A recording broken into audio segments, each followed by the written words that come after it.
Halo, dalam video ini saya akan menunjukkan cara menjalankan diagnostik pada Lenovo ThinkBook Portable CS Anda.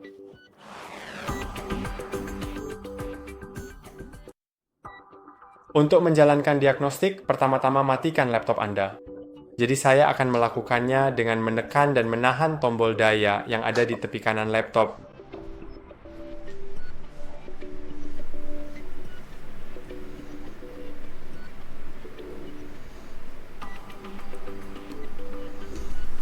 Anda perlu menekan dan menahan cukup lama hingga lampu di sebelah tombol daya mati sepenuhnya.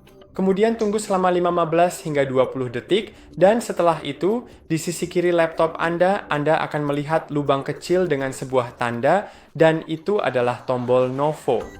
Saya akan menunjukkan itu kepada Anda sekarang.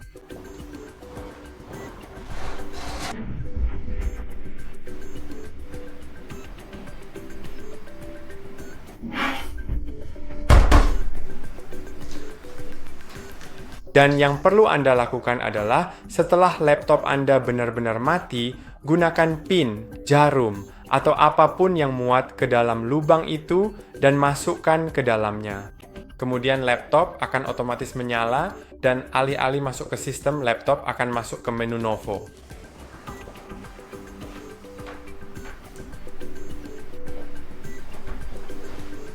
Oke, saya bisa lihat bahwa keyboardnya sudah menyala.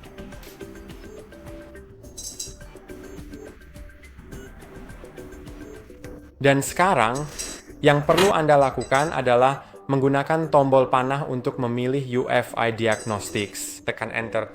Sekarang akan memuat Diagnostics UEFI. Dan yang bisa Anda lakukan di sini adalah menggunakan tombol panah untuk memilih berbagai diagnostik. Penyimpanan, memori layar, CPU, motherboard, PCI Express, atau touch.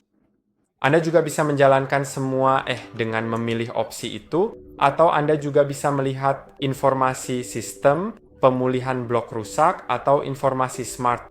Saya akan memilih touch karena menurut saya ini cukup menarik. Cukup pilih itu, lalu tekan spasi. Dan sekarang, Anda bisa memilih reset test dan grid test, atau memilih atau membatalkan semua opsi. Saya akan menekan tab sampai saya berada di konfirmasi, lalu oke. Sekarang oke. Dan mari kita lihat apa yang terjadi di layar. Jadi sekarang ini memberi saya beberapa informasi. Oke, saya perlu berinteraksi dengan sesuatu yang seperti melanjutkan pengujian. Baiklah, kalau begitu mari kita lihat.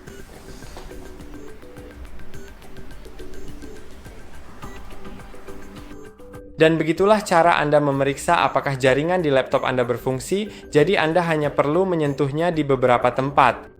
Dan jika Anda terangkin kembali, maka Anda mungkin perlu mengeklik Escape.